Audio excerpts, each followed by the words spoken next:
Moonlight slipped through the open window, pale and quiet, spilling across the small apartment. It settled on the figure lying awake on the bed, illuminating brown hair and the thin scar that cut across the bridge of his nose. Uruka Yumino stared at the ceiling, sleep refusing to come. His thoughts, as they often did lately, circled back to Naruto, the boy he had failed earlier that day during the genin exam. The same boy who, despite multiple chances, still could not perform a simple clone jutsu. Uruka exhaled slowly. His feelings about Naruto were complicated, more complicated than he liked to admit. When Naruto had first entered the academy, Uruka had hated him, not because of anything the boy had done, but because of what he represented. Naruto was a walking reminder of the night Uruka had lost everything. 12 years ago. Uruka had been a child then, standing at the edge of a world that was falling apart. He remembered the 9 tails. It was enormous, larger than the buildings it crushed beneath its claws. Its fur was the color of burning embers, its eyes like twin suns filled with rage. Each roar shook the air itself, rattling his bones and drowning out every other sound.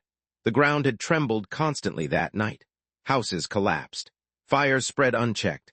Smoke filled the sky until it blotted out the stars.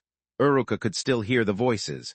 Shinobi shouting orders, screams of civilians, someone yelling that they had to hold the line until the Hokage arrived. In the middle of it all, Uruka had clung to his parents. His mother had knelt in front of him. His father had stood behind them, already wearing his flak jacket, eyes fixed on the distant chaos. "We'll protect you," his mother had said, forcing a smile that didn't quite reach her eyes. His father had nodded. It's a parent's duty to keep their child safe. Uruka had believed them, then someone had grabbed him. He never even saw the shinobi's face. Just strong arms lifting him off the ground, pulling him away while he struggled and screamed. "Let me go," he had cried. "My mom and dad are still fighting the demon." He remembered reaching for them as they grew smaller and smaller in the distance, swallowed by smoke and fire. That was the last time he ever saw them. The memory still echoed in his mind, sharp and unrelenting even now. Naruto was the jailer of that same demon. The container that held the 9 tails sealed away. Any shinobi worth their salt knew the difference between a weapon and the seal that contained it. Naruto was not the fox, and yet, it didn't change the fact that every time Uruka looked at him, he saw that night. The destruction, fear, and loss. Naruto was a reminder of the tragedy the 9 tails had inflicted on the village, on him. Uruka wondered, not for the first time, if that was all Naruto would have ever been to him if not for the 3rd Hokage. "I understand how you feel about the boy, but you must see him as more than the 9 tails Jinchuriki. He is a lonely child, just like you once were." As the years passed, as Naruto continued to show up to class every day with that loud voice and forced grin, those words began to sink in. Naruto was lonely, painfully so. Uruka had been glad when the 3rd assigned Naruto to his class. He told himself he would be strict but professional, that he would treat Naruto no differently than any other student. If Naruto was going to become a shinobi, then he would earn it properly. And yet, no matter how much effort he put in, Naruto still failed the graduation exam. Maybe he should have done more. Maybe he should have offered extra lessons, one-on-one tutoring, something to help the boy bridge the gap. The thought barely finished forming when a loud bang echoed through the apartment. Uruka jolted upright as the knock came again. He moved quickly, crossing the room and opening the door.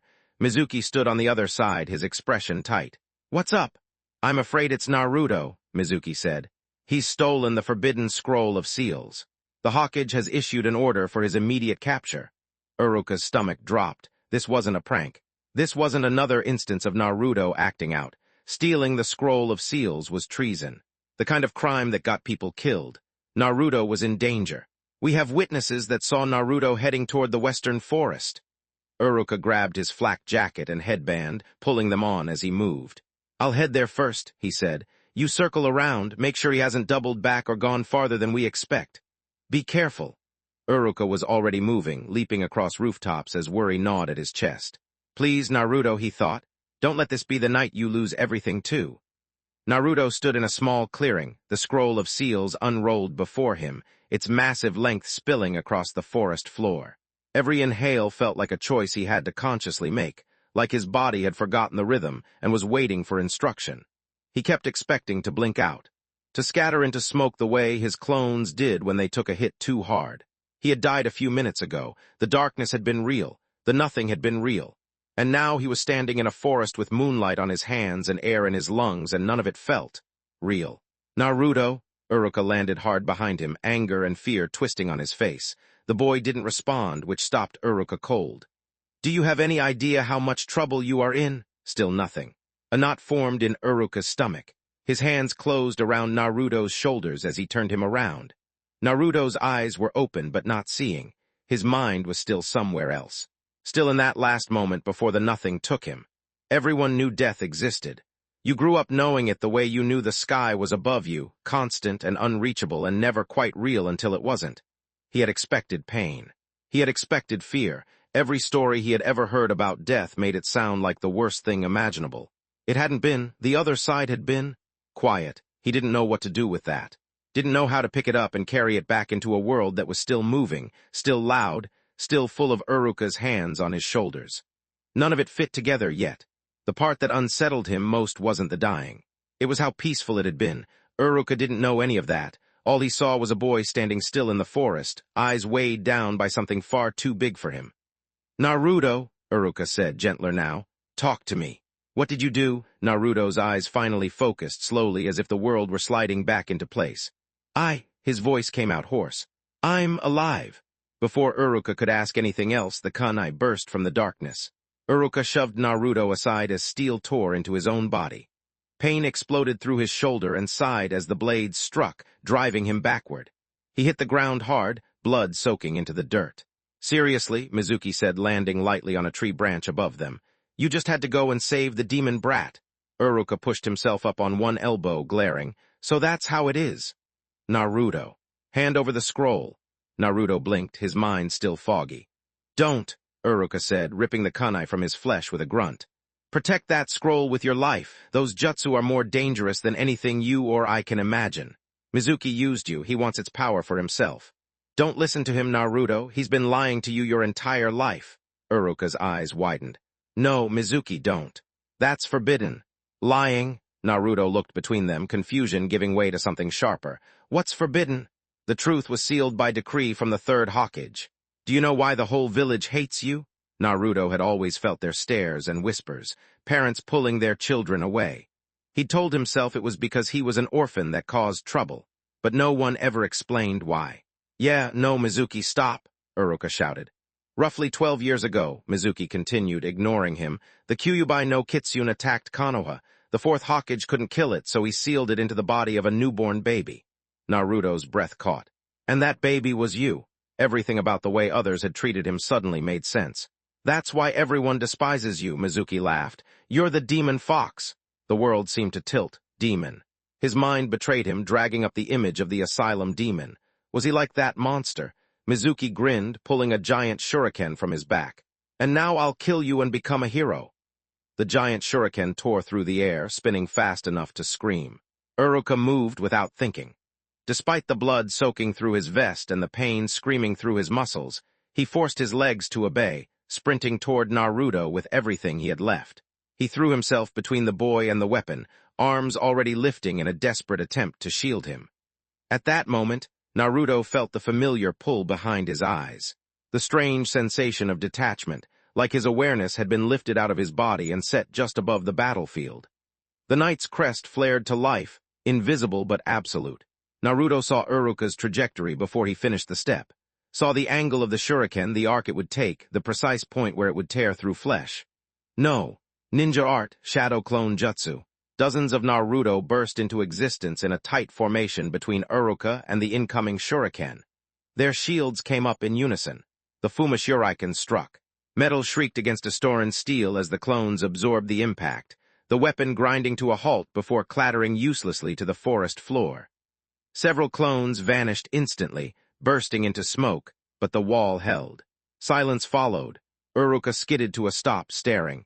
That was the multi-shadow clone jutsu, an A-rank forbidden technique that had been learned in hours, and yet his eyes kept drifting to the crest shield. Where did that come from? Uruka murmured. A slow clap echoed from the trees. How noble of you, Uruka, Mizuki said from the trees. Throwing yourself in front of your family's murderer. Shut up. Mizuki's hands began weaving signs. Don't you see? The brat already learned a forbidden jutsu. With the scroll, he'll be unstoppable. It's only a matter of time before the Kyuubi uses that power to destroy Konoha. Shut the hell up, Uruka snarled. You hypocrite, Mizuki clicked his tongue. You never see the big picture. This is your chance for revenge. Join me. We kill the brat, take the scroll, and leave. Power beyond anything we've dreamed of will be ours. For the first time since learning the truth, Naruto didn't know what to expect. Did Uruka hate him? It's true, Uruka said quietly. I hate the fox. Naruto's stomach dropped, but not Naruto. The words landed like a hand on his shoulder. For him, I have nothing but respect for him. Naruto's eyes widened. He's an excellent student, Uruka continued. He works harder than anyone I know. Sometimes he's awkward and clumsy. A screw-up, Mizuki scoffed, but Uruka didn't stop. He's been mocked, shunned, and treated like garbage, and you know what that gave him. Uruka looked at Naruto. Empathy. He knows what it means to be in pain. Uruka turned fully toward Mizuki. That boy is no demon fox, his voice thundered. He is Uzumaki Naruto, the future Hokage of Konoha, Mizuki screamed in fury. Then die together, he inhaled sharply. Fire style, fireworks jutsu. An orb of flame burst from his mouth and detonated midair, scattering into dozens of blazing fragments that rained down like shrapnel. The remaining clones raised their shields, absorbing the blasts before popping in clouds of smoke. Okay, Naruto, Uruka said quickly. I'll hold him off. You grab the scroll and run back to the village. Naruto, however, moved forward. Don't worry, sensei. It's the duty of a knight to vanquish evil. The Astora straight sword materialized in Naruto's hand. Uruka stared. Was that space-time ninjutsu? Before he could think further, Mizuki burst from the smoke in a flying kick aimed straight at Naruto's head. Naruto didn't block as the kick passed through him. Uruka's eyes widened. A clone! Mizuki was using the lingering chakra vapor as cover. The Academy clone had been nothing more than a distraction. The real attack came from below, hidden in the smoke.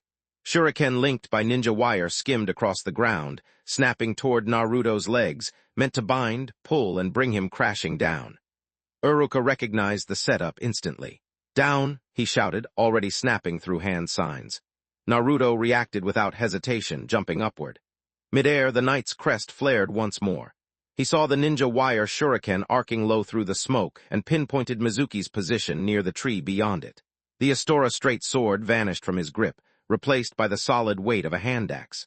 Naruto twisted in the air and hurled it in one smooth motion. The axe tore through the thinning fog and struck with a heavy thud.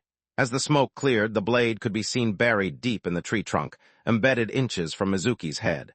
Uruka stared in disbelief. How was Naruto seeing everything so clearly? Mizuki bared his teeth and surged forward, killing intent radiating off him in waves. The Astora straight sword equipped into Naruto's hand with a thought. Mizuki closed the distance aggressively, kunai flashing in both hands. He used his longer reach and heavier frame to crowd Naruto, forcing him backward with raw pressure rather than finesse. A downward cut snapped toward Naruto's collarbone, driving him into a quick retreat. Before Naruto's foot had even settled, the second kunai thrust in low, aimed for his ribs. The sword snapped out in a short, controlled cut, aimed at Mizuki's forward wrist. The white-haired Chunin recoiled just in time, the blade shaving fabric instead of flesh. Snarling, Mizuki rushed forward, abandoning clean technique in favor of speed and volume, kunai stabbing in rapid succession. Naruto kept moving, feet never still, always adjusting measure. He met one strike in a bind, guided it aside rather than stopping it dead, then ducked under the next, the sword snapping back into guard the moment the exchange ended. Oscar's voice echoed in his head. Recover as fast as you strike. Naruto flicked out another light cut, a compact horizontal slice that forced Mizuki to twist away. The blade was already back in line, point forward in a simple stance. Mizuki dropped his center of gravity and lunged in shoulder first, abandoning blade work entirely. His mass slammed into Naruto, driving the air from his lungs and knocking him back several steps. Dirt kicked up as Naruto struggled to keep his footing. Mizuki capitalized immediately, stepping through the collision and stabbing downward with all his weight behind the kunai. Naruto planted his rear foot, shifted his grip, and committed. Both hands locked onto the hilt as he delivered a descending cut, a full-bodied strike driven by hips and shoulders rather than arms alone. The blade didn't land cleanly, but it crashed into Mizuki's forearm and weapon, battering the kunai aside with bone-jarring force. Mizuki hissed and leapt back, barely saving his arm. Naruto felt the cost instantly. The strike had been powerful but slow. His arms lagged as he recovered, muscles screaming as the sword came back into guard a fraction too late. Mizuki saw it and smiled. Too slow. He surged forward, ready to punish the opening. Before he could, Uruka slammed his palm into the ground. Ninja art, string light formation. Fuinjutsu symbols flared outward from Uruka's hand, glowing lines spreading across the forest floor like a net. Mizuki cursed and leapt upward, narrowly avoiding the barrier jutsu as it snapped into place below. That was when Naruto's palm ignited in flames. Fireball! Naruto thrust his pyromancy flame forward. A mass of fire erupted from his palm. Mizuki twisted midair and made a desperate hand sign. Fire style, fire resistance jutsu, chakra flowed over his body, forming a thin protective layer. It didn't matter. Naruto's fire wasn't chakra. It was a flame born of chaos. The explosion swallowed Mizuki midair. He crashed to the ground in a rolling heap, screaming as fire tore across him. His flak jacket burned away, fabric disintegrating, skin blistering instantly. Angry red burns spread across his arms and torso, patches of flesh charred black, others bubbling painfully. He staggered upright, panting, smoke rising from his body. "I'll kill you!" Mizuki screamed, hurling shuriken wildly. Naruto jumped, clearing the blades as they buried themselves in the dirt. Midair, the iron ball left his inventory. It appeared above Mizuki, who was distracted by Naruto landing before him. Then gravity did the rest. The iron ball slammed down with catastrophic force, crushing into Mizuki's back and driving him into the ground with a wet, bone-shattering impact. His spine snapped audibly. The earth cratered beneath him. Silence followed. Mizuki lay there, barely breathing, body twisted unnaturally. Naruto approached slowly, sword in hand. Mizuki looked up at him, tears cutting clean tracks through soot and blood. "Please," he croaked. "Naruto, remember when I brought you ramen, His voice broke. "Please. Spare me." The sword came down with a sickening crack, the edge splitting through Mizuki's skull in two. Uruka stood frozen as the reality of his old friend's death finally sank in, made all the more unsettling by the look on Naruto's face. It was emptiness, just a flat, distant calm, like killing had already been reduced to a task that either succeeded or failed.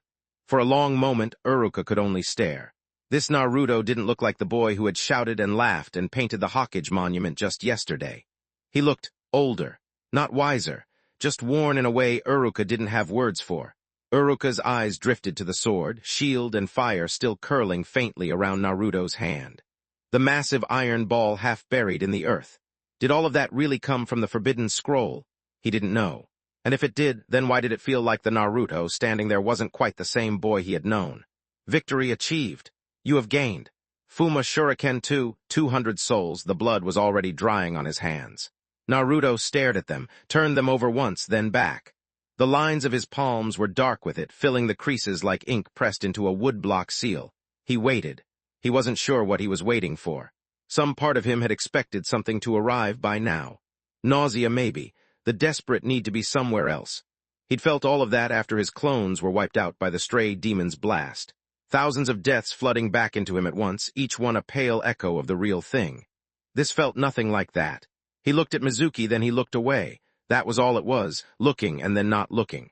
Like stepping around a puddle on the way to somewhere else. He had split a man's skull, and the most honest thing he could say was that he was tired. That should have frightened him. It didn't. And the absence of fear was the only thing that came close. Everything was happening too fast. His thoughts scattered, slipping over each other, refusing to settle. But one name cut through the noise. Oscar. He had to go back. He had to save his teacher, his friend. But how? How did he get here in the first place? There was no clear answer, no path in front of him, just blood and confusion. Hollows, Oscar, that world. How do I get back? Where was I supposed to go from here? Tonight had been a disaster for the third Hokage. Hiruzen Sarutobi had ruled Konohagakure for more than 40 years. He had faced wars, conspiracies, traitors, and monsters that threatened the village itself. Never in all that time had he imagined being momentarily outplayed by an academy student using an illusion of a naked woman. A small, deeply buried part of him was grateful no one else knew. The last thing the village needed was the story of how the great professor had been stalled by such a tactic making the rounds. Still, humor aside, the situation was grave. Naruto Uzumaki had stolen the forbidden scroll of seals. That alone constituted a massive security breach. Hiruzen had immediately ordered all available shinobi to begin searching the village. ANBU units were dispatched to the borders to ensure Naruto hadn't fled with the scroll or worse. Hiruzen knew Naruto was good at slipping around the village, better than most children had any right to be. But that didn't explain how he'd managed to reach the Hawkage Tower itself and bypass its security so cleanly. Someone had to be pulling the strings behind this. Hiruzen peered into the crystal ball as its surface shimmered, then cleared into a focused image. Through the telescope technique, he could observe the current actions of anyone whose chakra signature he knew, no matter how far away they were or what stood between them. It was a jutsu he had long used to keep watch over the village and maintain order within Konohagakure. What he saw made his blood run cold. Mizuki being the mastermind was a shock in itself. How had a low-ranking chunin, an academy instructor, learned enough about the Hawkage Tower's security to manipulate Naruto into this? But it wasn't the worst part. Mizuki revealing Naruto's status as a Jinchuriki was a nightmare Hiruzen had hoped to delay for years. He had planned to tell Naruto himself, one day, when the boy was old enough to understand what it meant to carry that burden. At least Uruka had been there. Hiruzen watched as Uruka stepped between Naruto and Mizuki without hesitation, shielding the boy with his own body. The old Hokage let out a slow breath, relieved that Naruto hadn't faced that alone. When Naruto used the Shadow Clone Jutsu, the old man allowed himself a brief smile. Mastering a forbidden A-rank technique in mere hours was astounding, even with Naruto's vast chakra reserves. It was a clear glimpse of the raw, unrefined potential the boy possessed. Hiruzen's expression hardened when the boy used what looked like a space-time technique. Space-time ninjutsu was among the most complex and dangerous fields known. Even the most talented Jonin struggled to grasp its fundamentals, and Konoha itself possessed very few such techniques. Pulling objects from what appeared to be a pocket dimension, without seals, scrolls, or preparation, was entirely unheard of. The closest comparison was storage fuinjutsu. But Naruto carried no scrolls, no sealing arrays, and no visible formulas. More importantly, storage seals did not function like this. They required activation and release, not instant manifestation accompanied by a faint shimmer as matter formed directly into existence. This was an unknown space-time ninjutsu, and it was being used by a boy who had failed the genin exam. If that weren't enough, the weapons themselves raised further questions. They were clearly well-made, expensive, and foreign in design, not something a child could casually acquire, and certainly not something forged by any smith in Konoha. The unfamiliar fire technique was just another troubling detail layered on top of everything else. Taken individually, each feat was impressive. Taken together, they were impossible. Shadow, clone jutsu, fire-style jutsu, space-time jutsu. Even the most gifted shinobi required years of focused training to master just one of those disciplines. No one learned all of them in the span of a few hours. What had begun as a security crisis had transformed into a mystery where questions were piling up.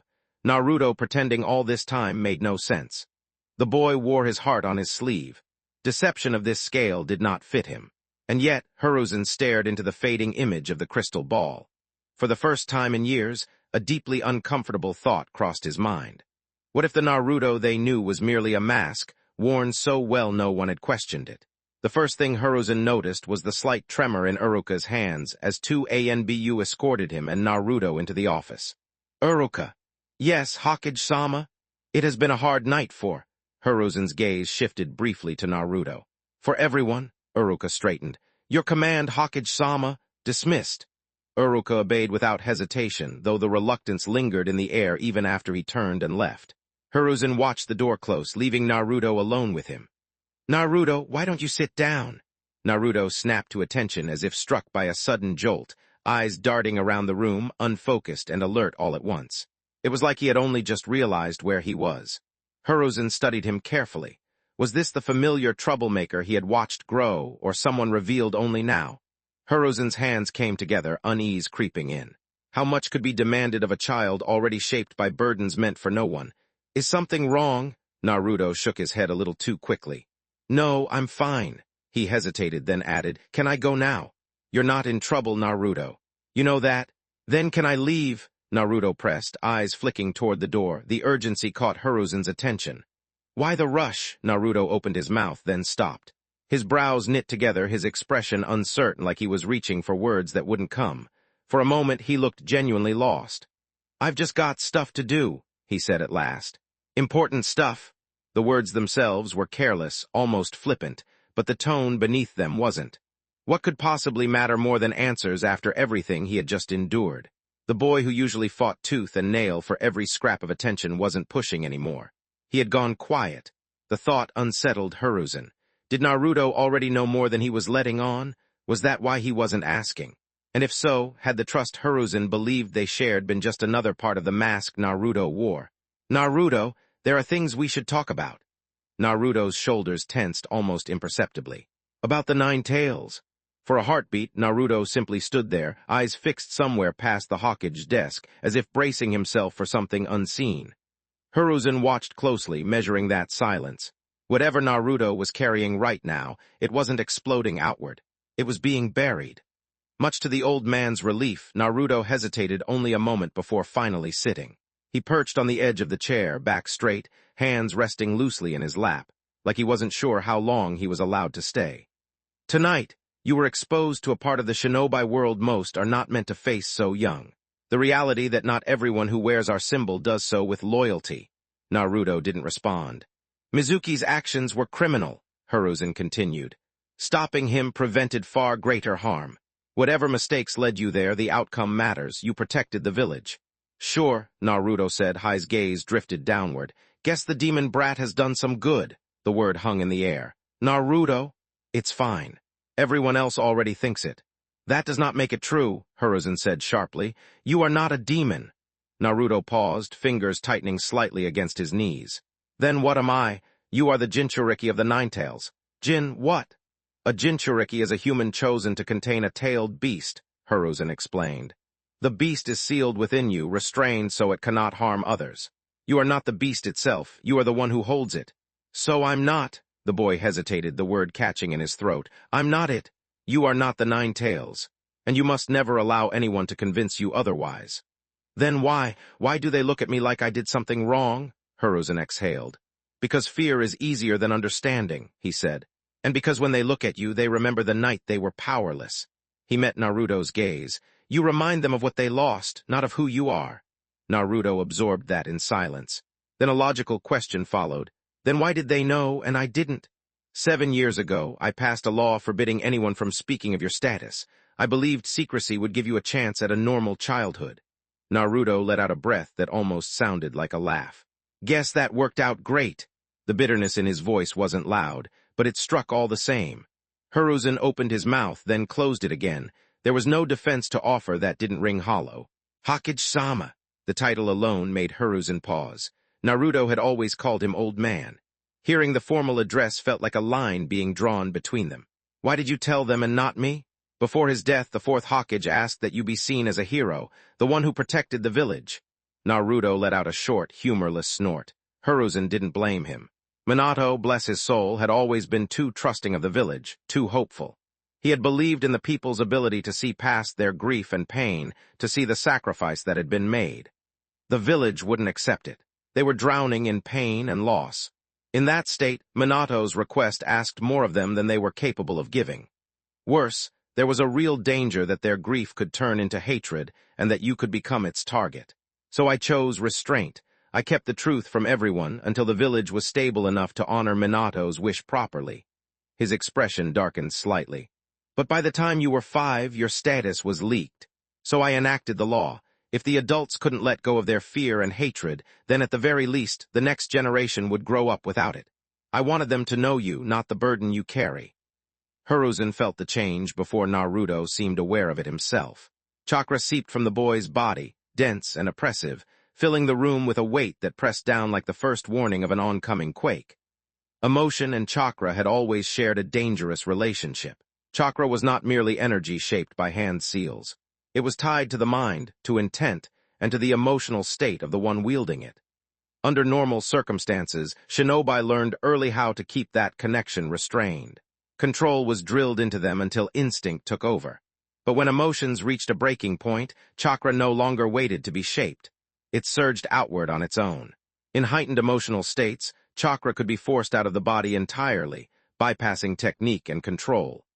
For most shinobi, this resulted in sloppy output, wasted energy, or momentary instability. For someone like Naruto, with reserves as deep as his, it was far more dangerous. The wooden floor creaked beneath his feet. Fine cracks spread along the boards as pressure settled into the room, the air growing thick and oppressive. And in that sudden surge, Hiruzen felt it. For the briefest instant, it was as if screaming faces rose up around him. Distorted, hollow visages twisted in agony, mouths open in silent cries.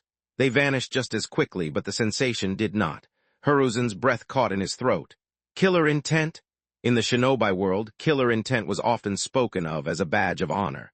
Proof that one had crossed the line between innocence, bloodshed, and survival.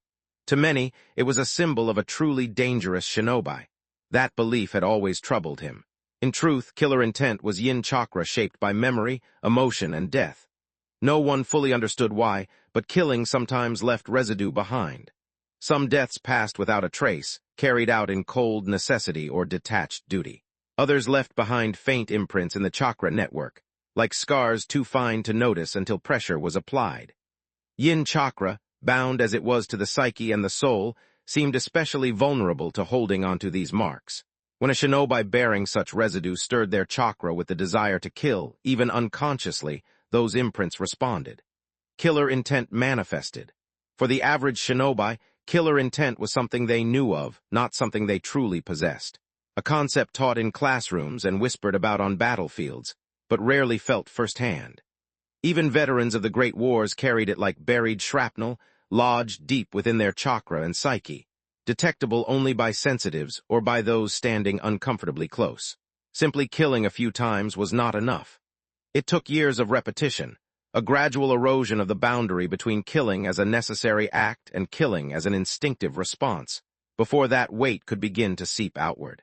Those capable of projecting it were rarer than any Kekkei Genkai, and almost without exception, they were monsters wearing human skin. Zabuza Mamachi was a famous example, a prodigy who slaughtered his entire graduating class without hesitation. His chakra had been permanently warped by the act, saturated with death so thoroughly that his killer intent felt like standing in front of a blood demon. But Naruto Uzumaki had only killed Mizuki. A single kill was never meant to give rise to killer intent, least of all one powerful enough to cause even minor illusory effects. So how, in the sage's great beard, was this possible? Is this because of the 9 tails? The simplest answer was often the most likely. Minato's seal had been constructed to let the Kyuubi's chakra flow slowly into Naruto's own, and the Kyuubi's chakra was infamous for its hatred. If that malice had bled through along with the power, then it stood to reason that traces of killing intent had taken root in Naruto as well. For now, it was the only explanation Hiruzen could accept, one that kept him from spiraling into darker speculations about how a child could possess such killing intent at all. One of the ANBU was already behind Naruto before most eyes could have tracked her movement. Purple hair slipped from beneath a porcelain cat mask as she appeared in his blind spot. A tanto slid free without a whisper, the blade angling toward Naruto's throat. Not to kill, but to restrain. With the killing intent pouring from him, he had become a potential threat. Naruto moved first. A kunai left his hand in a sharp snap, slicing through the air toward the space behind him as if he already knew she was there. The ANBU twisted, knocking it aside, but her eyes narrowed behind the mask. That reaction alone was troubling. Even seasoned Chunin struggled to track ANBU-level body flicker techniques. For Naruto to counter from a blind angle meant one of two things. He had been hiding a far greater skill level than anyone suspected, or he possessed a sensory ability no one had documented. Another crack in the version of Naruto he thought he understood. Seeing Naruto and ANBU cat poised to clash, Hiruzen released his chakra. Stop! The word with it chakra that cracked the walls and splintering the floor as pressure slammed down on everyone present. ANBU froze mid-motion. Naruto stiffened, unable to move. The room remembered who ruled it. This is the Hokage's office, Hiruzen said calmly. Stand down. The cat-masked ANBU immediately disengaged, stepping back into the shadows. An uneasy silence settled over the office. Naruto stood rigid, impatience radiating off him in sharp, restless waves. Whatever was keeping him here, it clearly wasn't where his mind wanted to be. Where's the guy who ruined my life? Danzo. Even in exile, the man's influence lingered like a stain that refused to wash out. I've handled it, Hiruzen replied evenly. You will not have to concern yourself with him. The answer hadn't satisfied him, and it showed. Without waiting for dismissal, he turned toward the door, already moving, as if whatever lay beyond these walls mattered more than anything Hiruzen could say. Naruto? The name stopped him, but only for a second. Hiruzen rose slowly from behind his desk as an old man watching a boy walk away. There are things I cannot undo, he said quietly. Mistakes I've made. Choices I stand by even if they cost me your trust. Naruto's hand tightened on the doorknob. But whatever you are facing, you do not have to face it alone. Hiruzen stepped forward, the weight of decades in his voice. If there are answers you seek, come to me. If there are burdens you carry, let me share them. I may not have told you everything when you were younger, but I have never stopped watching over you. For a moment, Hiruzen allowed himself hope. Hope that the boy would turn back. That he could still bridge the distance between them, understand what was happening to him, learn where these new abilities had come from, and maybe, just maybe, preserve what remained of their bond. Save it, the words were flat. I'm done listening, the handle turned. And if you really cared, Naruto added, voice colder now, stripped of its usual heat, you would have told me the truth from the start. The door opened. Hiruzen's last thread of hope frayed, but he still tried. Naruto, fuck off.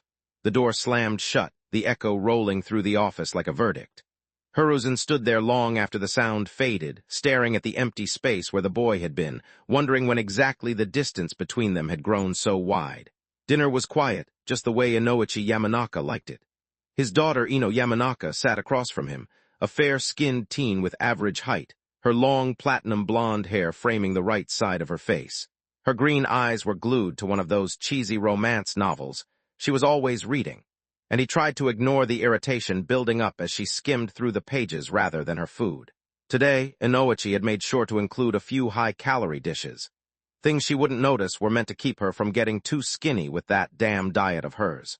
He knew she wouldn't appreciate the extra calories, but as her father, he had to make sure she stayed healthy enough to be a proper shinobi in the field.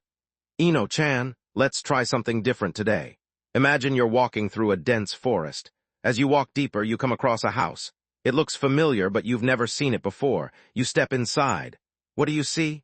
Ino's mind snapped to attention as she considered the question. Her father always made sure to ask her one psychological question every night before bed to keep her mind sharp. A ninja's greatest weapon was their mind, after all. Ino chewed thoughtfully on her food. The house is cozy, old but well kept. There's a warm fireplace and the walls are lined with books. She paused, a slow smile spreading across her face. And obviously my dream guy would be waiting for me there, tall and handsome. This is about Sasuke again, huh? Of course. He'd be there probably with a cup of tea already made for me. It's romantic. Inoichi couldn't fault her for this, not yet anyway. She was a young girl at the start of puberty. Let her have her fantasies. The crush was innocent enough, but Ino was now a genin. Life as a shinobi was anything but a romantic novel. Maybe that's why Inoichi let her indulge in these little daydreams. For now her innocence was fleeting, and he knew it would be stripped away in time. But even as he told himself that, his gaze drifted toward the picture of her mother, his late wife, who had died during the Kyuubi attack. Don't worry, my love, he thought. As long as I'm breathing, nothing will harm our daughter. I just have to make sure that she is ready for the real world. Interesting answer. You know, how you interpret that house reveals a lot about how you see your inner self. My inner self? The house represents your subconscious mind. What you see inside is a reflection of how you view yourself, your strengths, comfort zones, and even your desires. So you're saying my mind is a cozy cabin? Inoichi smiled. More or less. It suggests you value comfort, warmth, and intellect, but the fact that you brought your dream guy into the picture indicates something else. Ino blushed slightly. What does it mean? It means that, subconsciously, you believe someone like Sasuke is important to completing your vision of happiness, Inoichi explained. It's natural to want connection, Ino, but you should also be mindful that relying too much on others to create your inner peace can lead to disappointment. She sat quietly for a moment, processing the information. Then with a sly smile, she said, Well, Sasuke can be part of my cozy cabin if he wants. I'm not kicking him out. Just don't let your cabin rely on someone else's presence. Make sure it stands on its own, with or without him. Yeah, I know. Suddenly, Inoichi was on guard as an ANBU agent appeared before them. The Hokage has requested a meeting, Inoichi-sama. Inoichi nodded, his mask already switching from father to shinobi. Dad, can you maybe bribe the Hokage to make sure I end up on Sasuke's team? "I'll try, my lemon," Inoichi said, using the nickname she pretended to hate. She stuck her tongue out at him, a playful glint in her eyes. "Remember the routine, all leftovers go in the fridge and make sure Choji gets them tomorrow. Especially the seaweed chips. Those are for you." "Fine, whatever." Inoichi smiled softly at the exchange, savoring the moment. "Goodbye, just go already," Ino said, waving him off like he was an embarrassment.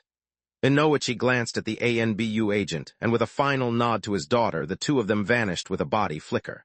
The moment Inoichi stepped into the Hokage's office, he knew something was wrong. Hiruzen looked more stressed than Inoichi had ever seen him. It was as if the announcement of the Fourth Shinobi World War had dropped on his desk. A knot formed in Inoichi's stomach. Please, anything but that. The thought of war sent a chill down his spine. Not only did he fear war himself, but he could not bear the thought of his daughter experiencing the horrors that came with it. "Hokage-sama," Inoichi greeted, his voice steady, yet his mind was racing through worst-case scenarios. Hiruzen seemed to sense his growing unease and offered Inoichi his smoking pipe. "Thank you, Hokage-sama, but I'd like to live long enough to see my daughter marry a bastard that doesn't deserve her," Inoichi said with a small smile, though the humor did little to settle the tension gnawing at him. "Don't worry, Inoichi. I need your mind." "My mind?" Inoichi narrowed his focus on those words. If Hiruzen needed strategic advice, he would have called Shikaku. The Nara clan head was a genius when it came to battle plans and strategy. But this was not about strategy. Hiruzen needed him for psychological insight. "What can I do for you?" "It's Naruto." Inoichi's mind slammed to a halt. Naruto. Uzumaki Naruto, the prankster of Konoha. The orphan son of the fourth Hokage. The current container for the Kyuubi no Yoko, the very being that had ravaged their village 12 years ago and killed his wife. Inoichi had never blamed the boy for what happened. He knew the difference between Naruto and the Kyuubi, but the very idea of the Kyuubi was enough to make him take this seriously. His mind raced through everything he knew about Naruto, from the rumors around the village to the comments Ino had made about him. Is this about his failed graduation? Perhaps Naruto was angry about failing, or maybe he had a violent outburst. It was not impossible that the Kyuubi's chakra had been released in a moment of anger. The boy dreamed of becoming Hokage, and Inoichi could imagine the frustration building inside him after failing to become a genin. "If only it were that simple," Hiruzen said, rubbing his head before revealing everything that had happened with Naruto. Inoichi listened quietly as he tried very hard to ignore the seemingly impossible things Naruto could suddenly do. Any shinobi worth their salt would analyze these abilities, but Inoichi's mind went to the boy. "What do you know about Uzumaki Naruto?" Hiruzen found the question odd at first. Then he remembered who was asking it, and it became another issue entirely. He answered carefully. "What do you know about Uzumaki Naruto personally?" The guilt arrived quietly, the way it always did when it was deserved. Hiruzen answered what he could. The boy had a fondness for ramen, a penchant for pranks. He was loud, boisterous, and wanted nothing more than to become Hokage. "What else?" "What else? Well, that is." The third Hokage of Konoha felt his lips press into a thin, sad line. That was, as a matter of fact, all he knew. Had this been anyone other than Yamanaka Inoichi, Hiruzen might have dismissed the line of questioning as paranoia, or worse, some hidden bias against the boy. But Inoichi had known, worked, and fought beside Minato. Beyond that, Inoichi had known Kushina, had known her well enough that certain things didn't need to be said out loud. Whatever complicated feelings, a younger Inoichi had quietly carried for Kushina Uzumaki. They had never translated into anything, and time had a way of filing those edges down. But they had left the particular tenderness a person holds for someone they once wanted to protect, and never got the chance to. He would not hold the sins of this village against her son. "I do not see how this relates to our current problem, Inoichi. The problem, Hokage-sama, is that we are human beings, not one-dimensional cardboard cutouts." Inoichi's voice was measured. "It is impossible for a person to have only 3 features that make him memorable, only 3 aspects to his personality and character."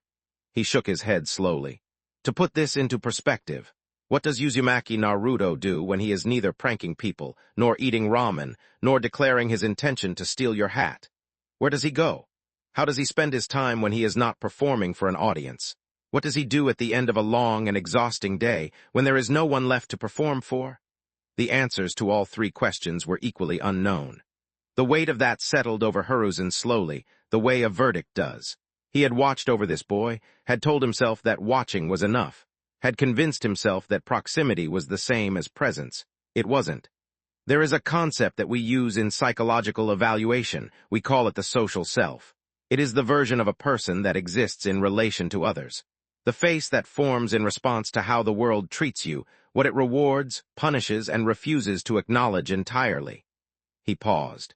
When a child learns that who they are is not wanted, they do one of two things. They collapse inward and disappear entirely, or they build a version of themselves that is loud enough to be noticed, simple enough to be understood, and harmless enough to be tolerated. Inoichi's voice didn't rise, but something in it sharpened. Naruto chose the second. He found the things that got a reaction and he repeated them, because any response, even a negative one, was proof that he existed. Hiruzen said nothing. The boy we knew was not wearing a mask. That implies awareness, calculation, and sustained effort over time. No child maintains that for 12 years without cracks slipping through. Inoichi's expression didn't change, but something behind his eyes did. And that is where it becomes complicated. Because that kind of construction works both ways. It keeps the world out, but it also keeps the person in. Over time, even they begin to lose track of where the performance ends and the self begins. The loud boy stops being something Naruto chose to be. He becomes the only Naruto that Naruto himself knows how to access. He let that settle for a moment before continuing. This is why what you saw tonight concerns me far more than any jutsu. Inoichi's gaze was steady. Whatever Naruto experienced out there, it reached past years of layered reflex and pulled someone else to the surface. He paused. In psychology, we call this a dissociative break. When the constructed self can no longer contain what is underneath it, the pressure finds another way out. Hiruzen's jaw tightened. We have no idea what Uzumaki Naruto has been through. We have no idea who or what shaped that part of him. Inoichi's voice was quiet, but the weight behind it was not. And that, Hokage-sama, is the real problem. Not the jutsu, the weapons, or the killer intent. The problem is that somewhere in the life of a child this village was supposed to protect, someone reached him before we did. And whoever it was, it left marks we are only now beginning to see. The office was very quiet. His age was rapidly catching up to him. He knew and believed that he had tried to do his best for not only the village, but also for the son of his successor. Everyone Minato knew that was capable of taking care of Naruto was not available. Kakashi Hatake was a mess, psychologically speaking. After the loss of his teammates, he retreated into ANBU and took only the toughest of missions of the S-rank caliber, and it was clear that he possessed some sort of death wish. He clearly could not leave the upbringing of a child to him. Jiraiya was far too busy maintaining Konoha's spy networks, or at least, as his job did include him traveling from place to place drinking in bars and taverns and peeping on women in hot springs. Of course, even if he was not basically a wanderer, the third could not in good conscience leave Jiraiya all alone to raise a child. Tsunade would have been perfect, but she was now an alcoholic gambling addict lost to her own grief, and he would not want her raising an impressionable young child either. Mikoto Uchiha had once offered, but the clan politics were against such a thing.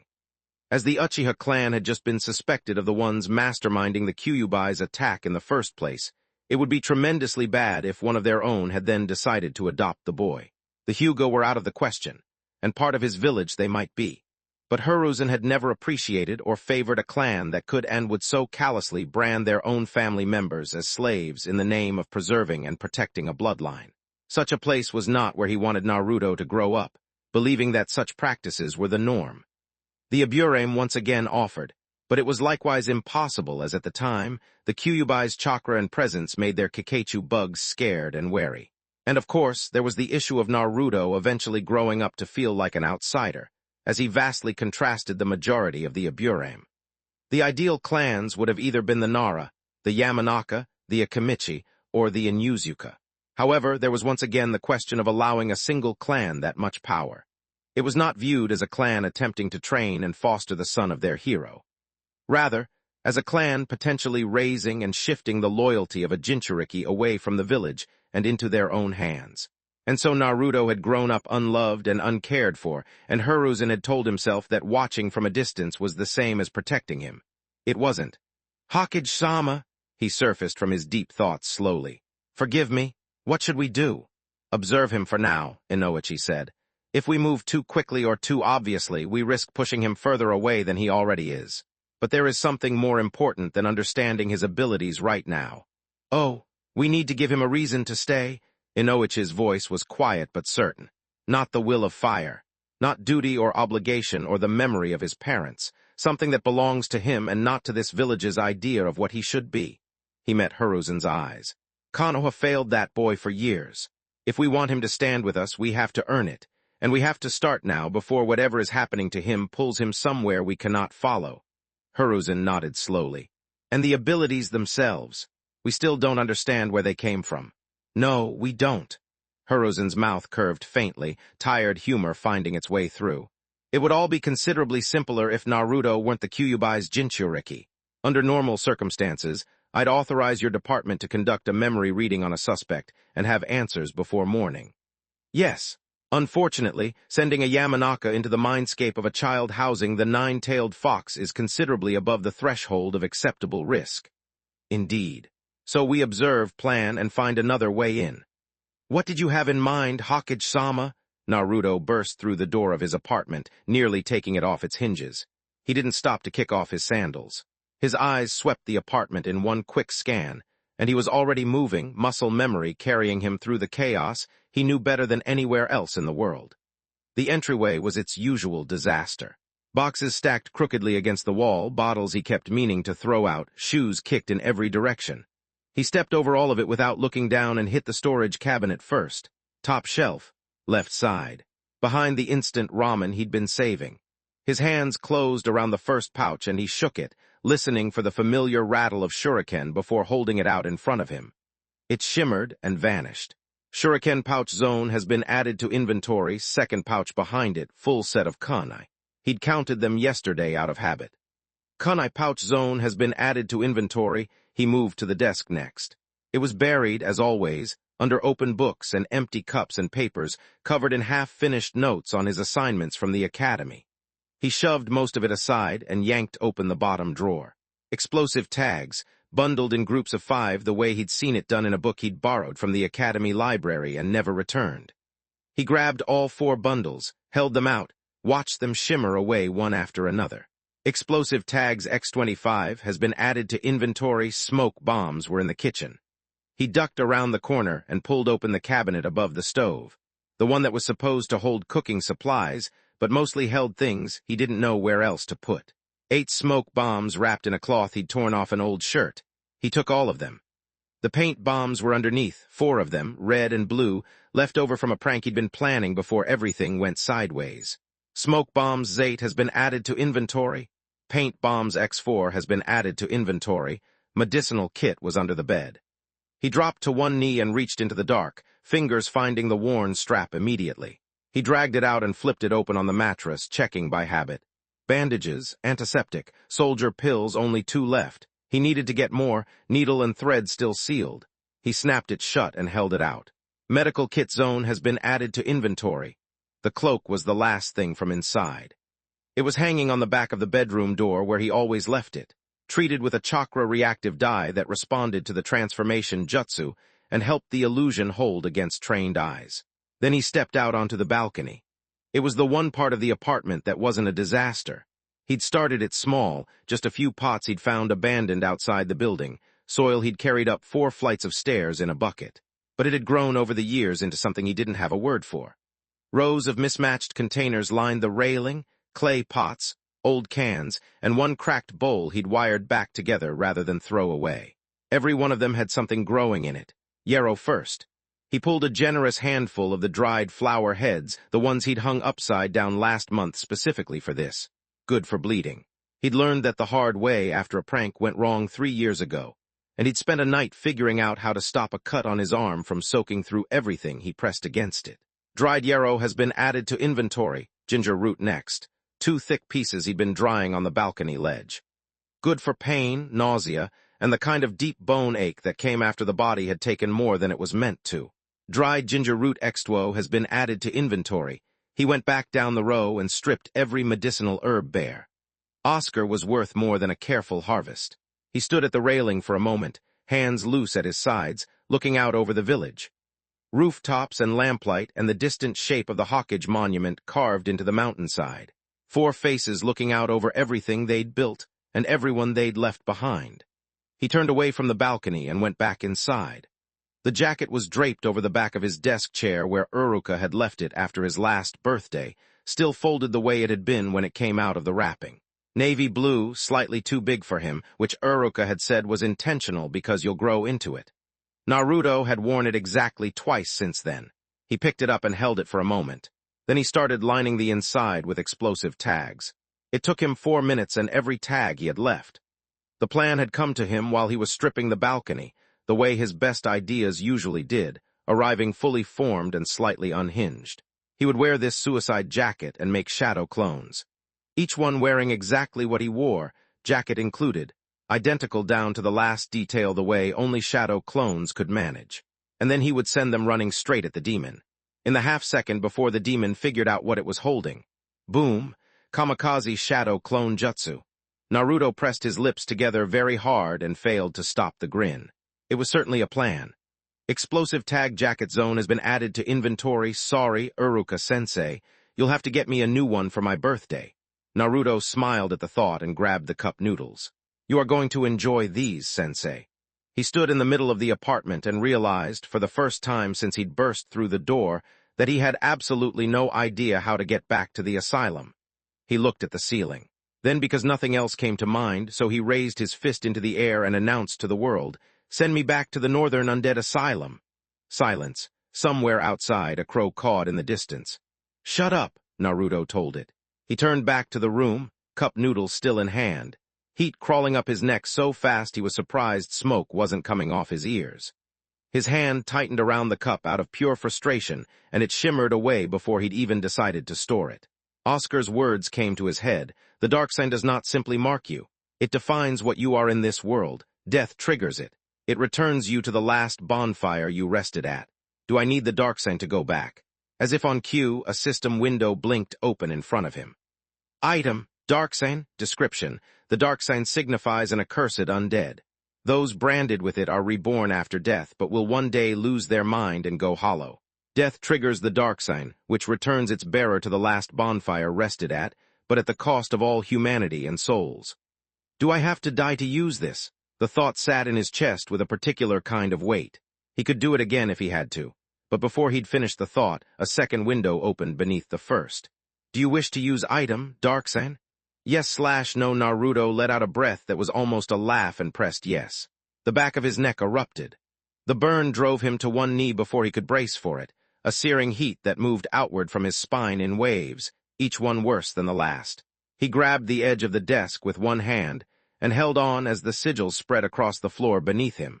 Yellow light carving itself into 2 concentric circles, symbols forming in the space between them. The light built until he couldn't see the room anymore, until he couldn't see anything. But even through the pain, through the white consuming everything, one thought cut clean and clear. Don't worry, sensei.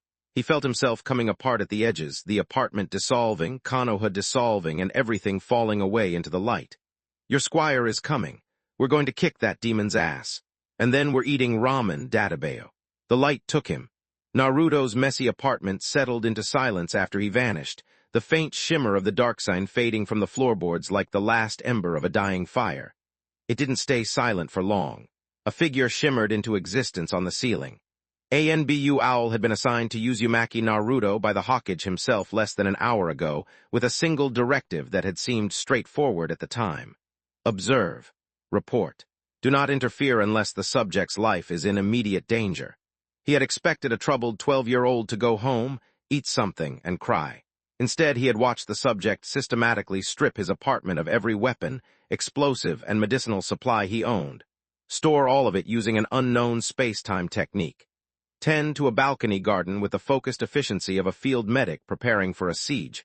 Line a jacket with explosive tags.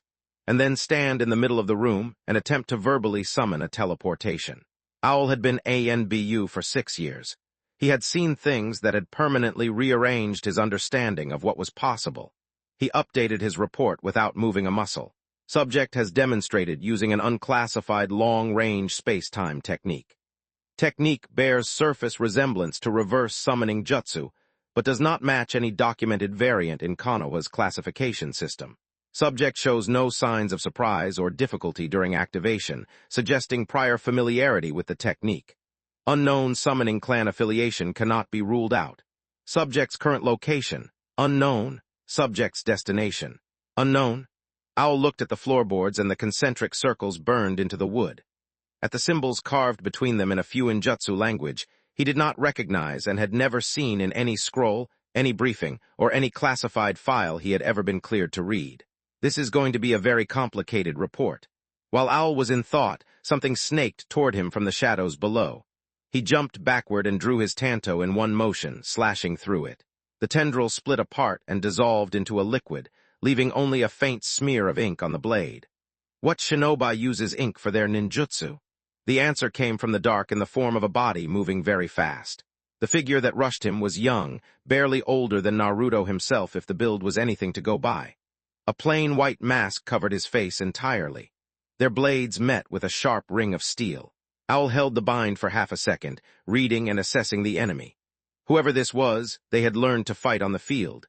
He threw a smoke bomb and broke for the window. Suddenly, a foot connected with his chest from outside and drove him back into the room hard enough to rattle the shelving. Sealing jutsu, crouched tiger bullet, Owl turned in time to see an ink illustration of a tiger on the scroll. As the hand signs completed, the drawing peeled itself free of the paper and lunged. The Anbu went for the swing. When a kunai took him clean in the hand. And the tanto was on the floor before he had consciously registered getting bit by a three-dimensional drawing. The tiger dragged him backward into the scroll, the sealing jutsu folding around him, pinning him flat within the confines of the illustration. He wasn't going anywhere. Excellent work as always. The voice came from the window. The young man who dropped into the apartment had auburn hair and amber eyes, a short black jacket with red shoulder straps that Owl recognized immediately and with a particular sinking feeling.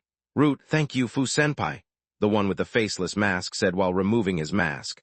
A 13-year-old kid with short black hair and dark eyes. Skin pale enough to look like it hadn't quite decided to commit to being a color. "Agent Sai, create a report for Lord Danzo regarding the Kyuubi Jinchuriki. Be thorough." Fu crouched beside the pinned ANBU. "While I make this ANBU into my puppet." Owl wanted to activate his suicide seal. He couldn't move his chakra. The sealing jutsu pressed down on his chakra points. That included the specific 2 points he needed to activate the seal that would have ended this cleanly. He strained against it, and got nothing back. Fu's fingers pressed to his temple. Owl understood then exactly what was about to happen. False reports would reach the Hawkage. Konoha's picture of tonight would be built on whatever Fu decided to put in it. And the Hawkage would move on that picture, make decisions on it, trust it. He couldn't stop any of it. He could only hope Konoha was ready for the storm that was approaching. Far away from Konoha, hidden deep within a rugged mountain range, lay a small, secluded temple. From the outside, it looked like any ordinary place of worship. Ancient stone pillars standing stoic against the weathered landscape. Moss creeping up the walls in patient increments. The Fire Zen Temple. A remote location where banished shinobi who were too dangerous to be left free, yet too valuable to be discarded, were sent to live out their days in carefully managed obscurity. In a small garden to the east of the main building, a man knelt in the dirt. He was old and frail in the way a blade left to rust still cuts. Shaggy black hair hung limply around a face marked by an X-shaped scar on the chin. He wore a simple white shirt beneath a dark robe that covered him from his feet to just over his right shoulder. And he was pressing pumpkin seeds into the earth with his bare hands, one by one. Behind him stood 2 shinobi guards. The picture they composed was almost convincing. To the outside world, Shimura Danzo had been broken. Stripped of his influence, exiled to this remote temple, and watched around the clock by loyal Konoha operatives. The war hawk of Konoha, the boogeyman of the shinobi world, reduced to gardening in isolation while the village he had shaped from the shadows moved on without him. That was the story Konoha told itself. The truth was considerably more inconvenient. Danzo had taken control of Fire Zen Temple within 6 months of his arrival. The guards behind him were not Konoha's men. The reports filed about his behavior were not accurate. The isolation was a costume he wore with the same ease he wore everything else. As a tool, as a performance, and as a means to an end that nobody outside these walls was yet equipped to see. A root ANBU appeared at the garden's edge without sound. "Speak." Danzo-sama, a report from our agents in Konoha. Danzo continued pressing seeds into the earth with the other hand while his eye moved across the page. He had long ago trained himself to read without expression, to let information arrive and settle before allowing it to mean anything. He reached a specific section and stopped. Confirmed space-time ninjutsu. Unknown summoning clan. Subject departed to unconfirmed location via unknown technique. Hawkage has authorized ANBU observation. Intelligence remains incomplete. He read those last 4 words again. Intelligence remains incomplete. Danzo set the report down in his lap and looked at the garden. The pumpkin seeds he had planted would take weeks to show anything. You pressed them into the earth, then you waited. The waiting was where most of the work actually happened, underneath the surface. Your command, Danzo-sama? Activate all sleeper agents currently embedded within Konoha. Their objective is to keep Konoha from truly understanding Uzumaki Naruto. Danzo pressed the last seed into the earth and smoothed the soil over it with 2 fingers. I do not need Konoha blind. I need Konoha working with half a picture. The root ANBU bowed without a word. A shinobi operating on incomplete information does not sit still. Danzo knew this the way he knew everything about Hiruzen Sarutobi, from decades of watching the man govern from a place of love rather than logic. Love made a man predictable. Love made a man fill silences with his worst fears rather than his best intelligence. And fear, applied correctly, was the most reliable weapon in any arsenal. Hiruzen feared what he couldn't understand. He feared losing what he loved. And he feared, above all else, making the same mistake twice. Let him be afraid of what the boy is becoming, Danzo thought quietly. Let him pour everything he has into understanding abilities he has no framework for. Let him scramble. His eye moved to the tree line, to the distance where Konoha sat warm and unsuspecting in the dark. Search all you like, Sarutobi. His hand rested briefly on the doorframe, the temple swallowing his shadow as he stepped inside. By the time you understand what that boy is, he will already be mine, and through him, everything he has become will serve this village. Danzo let the door close behind him, as it always should have.